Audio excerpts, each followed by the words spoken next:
Hi guys, welcome back to new video. എല്ലാവർക്കും പുതിയൊരു വീഡിയോയിലേക്ക് സ്വാഗതം.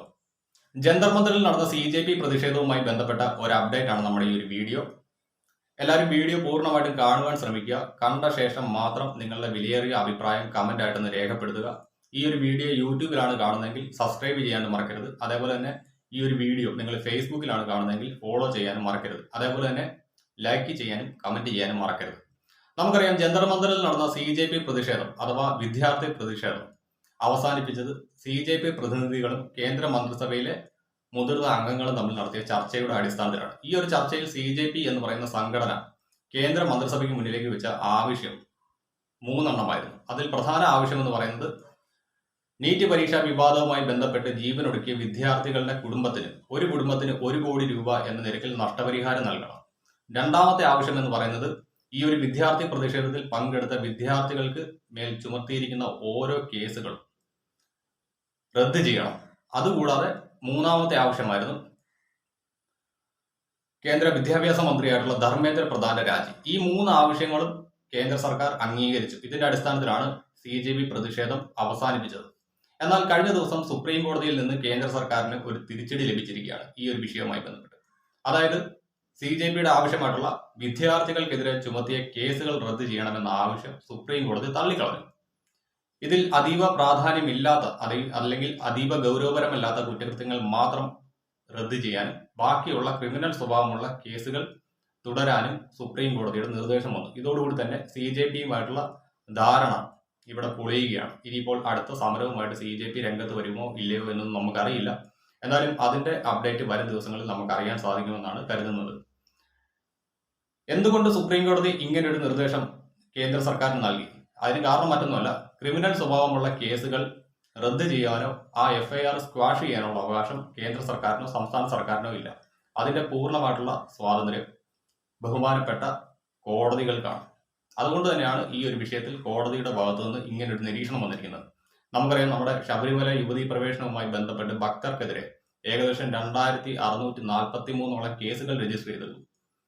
ഈ ഒരു കേസുകൾ റദ്ദാക്കുമോ എന്ന് ഇന്നത്തെ നിലവിലെ കേരള മുഖ്യമന്ത്രിയുള്ള VD സതീശൻ പ്രതിപക്ഷ നേതാവായിരിക്കെ സഭയിൽ അന്നത്തെ മുഖ്യമന്ത്രി പിണറായി വിജയനോട് ഒരു ചോദ്യം ചോദിച്ചു. അന്ന് അദ്ദേഹം നൽകിയ ഉത്തരം ഇതായിരുന്നു: ഈ ഒരു വിഷയത്തിൽ, അതായത് ശബരിമല യുവതീ പ്രവേശനവുമായി ബന്ധപ്പെട്ട് ഭക്തർക്കെതിരെ ചുമത്തിയ കേസുകളിൽ അതീവ ഗൗരവപരമല്ലാത്ത കേസുകൾ മാത്രം റദ്ദ് ചെയ്യുകയും മറ്റ് ക്രിമിനൽ സ്വഭാവമുള്ള കേസുകൾ സർക്കാർ മുന്നോട്ട് കൊണ്ടുപോവുകയും ചെയ്യുമെന്നായിരുന്നു മറുപടി നൽകിയത്. അതിന് കാരണം മറ്റൊന്നുമല്ല, ഞാൻ പറഞ്ഞതുപോലെ തന്നെ കോടതിയുടെ മെറിറ്റിൽ വരുന്ന ഒരു കേസാണ് ക്രിമിനൽ കേസുകൾ റദ്ദ് ചെയ്യാനുള്ള അവകാശം. സോ ഇതുമായി ബന്ധപ്പെട്ട ഒരു ഡീറ്റെയിൽ ഞാനിവിടെ വെക്കുന്നുണ്ട്. അന്ന് VD സതീശൻ ചോദിച്ച ചോദ്യത്തിന് ബഹുമാനപ്പെട്ട പിണറായി വിജയൻ മുഖ്യമന്ത്രിയായിരിക്കും സഭയിൽ നൽകിയ മറുപടി. ഇത് സഭാ രേഖകളിലുള്ള കാര്യം തന്നെയാണ്. എന്നാൽ നമുക്ക് ഈ ഒരു വിഷയവുമായി ബന്ധപ്പെട്ട് ഇന്നലെ റിപ്പോർട്ടർ ചാനലിനകത്ത് വന്ന വാർത്ത ഒന്ന് കണ്ടുനോക്കാം. CJPയെ കേന്ദ്ര സർക്കാർ വഞ്ചിച്ചിരിക്കുന്നു എന്നുള്ളതാണ് ഇപ്പോൾ നമുക്ക് മനസ്സിലാകുന്ന കാര്യങ്ങൾ. ഏതൊക്കെ രീതിയിലെന്ന് ഞാൻ വ്യക്തമാക്കാം. ഇപ്പോൾ നമ്മൾ ഈ ചർച്ച ചെയ്യുന്ന സമയത്ത് അഭിജിത് ദീപ്കെ ഒരു മുന്നറിയിപ്പ് കേന്ദ്ര സർക്കാരിന് നൽകുകയാണ്. വാക്കുപാലിച്ചില്ലെങ്കിൽ സമാധാനപരമായി ഒരു വരവ് കൂടി ഞങ്ങൾക്ക് വരേണ്ടി വരും എന്നാണ് അഭിജിത് ദീപ്കെ ഇപ്പോൾ മുന്നറിയിപ്പ് നൽകിയിരിക്കുന്നത്. എന്താണ് ഈ മുന്നറിയിപ്പിനുള്ള പ്രധാനപ്പെട്ട കാരണം? 3 കാര്യങ്ങളിൽ ഇപ്പോൾ കേന്ദ്ര സർക്കാർ വാക്ക് നൽകി 48 മണിക്കൂറാകുമ്പോഴേക്കും അത് ലംഘിച്ചിരിക്കുന്നു. 1, നിരുപാധികം ഈ CJPയുടെ പ്രതിഷേധത്തിൽ പങ്കെടുത്ത ആളുകളുടെ എല്ലാ FIRകളും എല്ലാ സംസ്ഥാനങ്ങളിലും നടന്ന പ്രതിഷേധങ്ങളിലടക്കം രജിസ്റ്റർ ചെയ്തിരിക്കുന്ന കേസുകൾ പിൻവലിച്ചുകൊള്ളാം എന്നതായിരുന്നു കേന്ദ്ര സർക്കാർ നൽകിയ ഉറപ്പ്. എന്നാൽ ഇന്ന് സുപ്രീം കോടതിയിൽ ഈ കേസ് പരിഗണിക്കുന്ന വേളയിൽ അങ്ങനെയല്ല സുപ്രീം കോടതിയുടെ ഇടക്കാല ഉത്തരവ് ഉണ്ടായിരിക്കുന്നത്. സുപ്രീം കോടതിയുടെ ഇടക്കാല ഉത്തരവ് എന്താ? 18 വയസ്സിൽ താഴെയുള്ള ക്രിമിനൽ ആന്റിസിഡൻസ് അഥവാ ക്രിമിനൽ പശ്ചാത്തലമില്ലാത്ത മുഴുവൻ വിദ്യാർത്ഥികളെയും ഇന്നു തന്നെ റിലീസ് ചെയ്യണം. അവർക്കെതിരായിട്ടുള്ള FIR റദ്ദാക്കണം. അതല്ലാതെയുള്ളവരുടെ രജിസ്റ്റർ ചെയ്ത FIRകൾ റദ്ദാക്കണമെന്നില്ല. ക്രിമിനൽ പൂർവ്വചരിത്രമുള്ള ആളുകളുടെ FIRകൾ റദ്ദാക്കാൻ കഴിയില്ല എന്നുള്ളതാണ്. എന്താണ് ക്രിമിനൽ ചരിത്രം? ഈ പറയുന്ന ഘോഷിന്റെ പേരിൽ തന്നെയുണ്ട് 3-4 കേസുകൾ. ആ കേസുകൾ എന്തിനാ? പൗരത്വവുമായി ബന്ധപ്പെട്ട പ്രതിഷേധത്തിന് ഇറങ്ങിയതുകൊണ്ട്, ബംഗാളിൽ നടന്ന പ്രതിഷേധവുമായി ബന്ധപ്പെട്ടുകൊണ്ട് ഇറങ്ങിയതാ. ഇങ്ങനെ വിദ്യാർത്ഥികൾ, പ്രത്യേകിച്ച് സമരവീഥിയിൽ നിൽക്കുന്ന വിദ്യാർത്ഥികൾക്കെതിരെ 1, 2, 3 കേസുകൾ ഉണ്ടാവും. അപ്പോൾ അവരുടെ ഭൂതകാലം എന്നുള്ളത് ക്രിമിനൽ ആന്റിസിഡൻസ് ആയിട്ട് രേഖപ്പെടുത്തും. ആ കുട്ടികൾക്ക് പുറത്തിറങ്ങാൻ പറ്റാത്ത സാഹചര്യം ഉണ്ടാവും. പ്രിയപ്പെട്ട പ്രേക്ഷകരെ, നിങ്ങൾക്കറിയുമോ, നമ്മളിത് സംസാരിക്കുന്ന സമയം ബീഹാറിൽ 694 വിദ്യാർത്ഥികളെയാണ് കസ്റ്റഡിയിലെടുത്തത്. അതിലിപ്പോൾ സുപ്രീം കോടതിയുടെ ഉത്തരവ് പ്രകാരം 339 മൈനറായിട്ടുള്ള വിദ്യാർത്ഥികളെ പുറത്തിറക്കും. 885 പേര് കസ്റ്റഡിയിൽ കഴിയുന്ന അവസ്ഥയുണ്ടാവും. അതല്ല പറഞ്ഞിരുന്നത് CJPയുടെ കേന്ദ്ര സർക്കാർ. അന്ന് ചർച്ചയ്ക്ക് വരുന്ന സമയത്ത് ജിതേന്ദ്ര സിംഗും JP നദ്ദയും സൗരദാസിനും അശുതോഷ് റാങ്കിക്കും കൊടുത്ത വാക്ക് എന്ന് പറയുന്നത് നിരുപാധികം ജന്തർ മന്ദറിലോ CJPയുടെ പ്രതിഷേധവുമായി ബന്ധപ്പെട്ട് മറ്റ് സംസ്ഥാനങ്ങളിലോ പങ്കെടുത്ത മുഴുവൻ പ്രതിഷേധക്കാർക്കുമെതിരായ FIRകൾ പിൻവലിക്കുമെന്നാണ്. എന്നിട്ടിന്ന് സുപ്രീം കോടതിയിൽ ഇടക്കാല ഉത്തരവ് വരുമ്പോൾ ഈ കേന്ദ്ര സർക്കാർ അവിടെ മൗനം അവലംബിച്ചു. ആ ഇടക്കാല ഉത്തരവിനെതിരെ ഒരു വാക്കുപോലും പറയാൻ കേന്ദ്ര സർക്കാർ തയ്യാറായില്ല.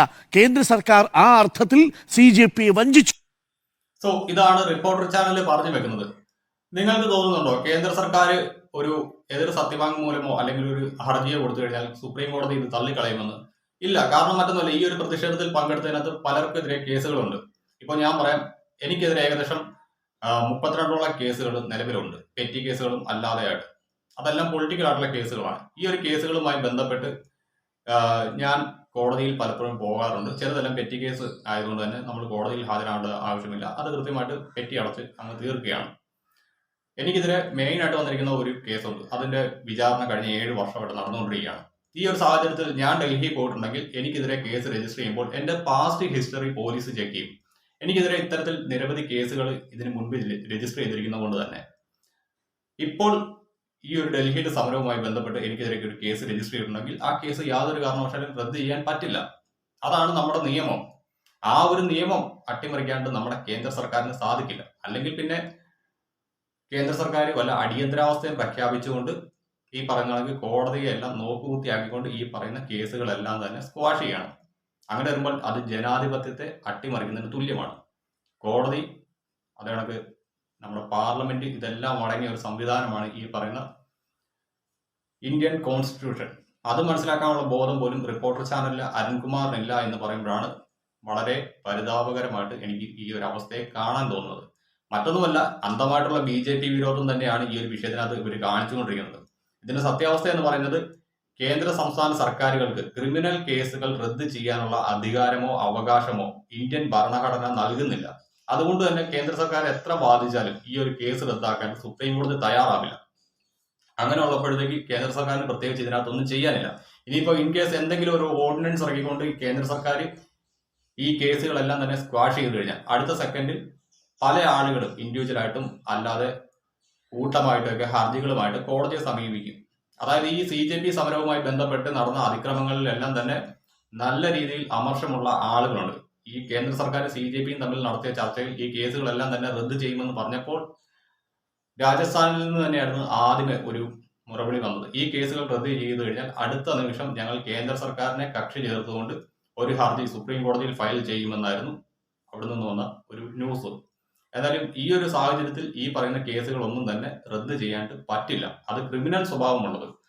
അല്ലാതെ ഈ ഒരു വിഷയത്തിൽ രജിസ്റ്റർ ചെയ്തിരിക്കുന്ന കേസുകൾ, അതായത് അനുവാദമില്ലാതെ സംഘം ചേർന്നു, നിരോധനാജ്ഞ ലംഘിച്ചു, ഈ കേസുകളൊക്കെ റദ്ദ് ചെയ്യാം. ഇതൊന്നും അതീവ പ്രാധാന്യമുള്ള കേസുകളല്ല. പകരം പൊതുമുതൽ നശിപ്പിച്ചത്, പോലീസുകാരെ ആക്രമിച്ചത്, അങ്ങനെയുള്ള കേസുകളെല്ലാം തന്നെ നിലനിൽക്കുകയും ചെയ്യും. ഇതിൽ കുറ്റക്കാരായിരിക്കുന്നവരെല്ലാം തന്നെ ശിക്ഷ അനുഭവിക്കുകയും ചെയ്യും. ഇതാണ് ഇതിന്റെ യാഥാർത്ഥ്യം. ഇത് മറച്ചു വെച്ചുകൊണ്ടാണ് നമ്മുടെ കേരളത്തിലെ ഉൾപ്പെടെ മാധ്യമങ്ങൾ ഇതിനെ വളരെയധികം ചർച്ച ചെയ്തുകൊണ്ടിരിക്കുന്നത്. എന്തായാലും റിപ്പോർട്ടർ ചാനലിലെ അരുൺകുമാർ ഒരു അധ്യാപകനായിരുന്നു. അദ്ദേഹത്തിന് ഇന്ത്യൻ ഭരണഘടനയെ കുറിച്ച് വ്യക്തമായിട്ടുള്ള ധാരണയുണ്ട്. എന്നിട്ട് പോലും ഈ ഒരു വാർത്തയെ വളച്ചൊടിച്ച് നൽകിയതാണ് എന്നെ ചിരിപ്പിച്ചു കളഞ്ഞത്. എന്തായാലും ഗൈസ്, നിങ്ങളുടെ വിലയേറിയ അഭിപ്രായം ഒന്ന് കമന്റ് ചെയ്യണം. ഈ കേസിൽ പ്രതികളായിട്ടുള്ള ക്രിമിനൽസിന്റെ, അതായത് ക്രിമിനൽ കേസിലെ പ്രതികളാണ് അവര്, അതുകൊണ്ട് തന്നെ നമുക്ക് അവരെ ക്രിമിനൽസ് എന്ന് വിളിക്കാം. ഇവരെ വെറുതെ വിടണോ? എന്താണ് നിങ്ങളുടെ അഭിപ്രായം? ഒന്ന് കമന്റ് ചെയ്യാൻ മറക്കരുത്. ഓക്കെ, എന്നാ ബൈ.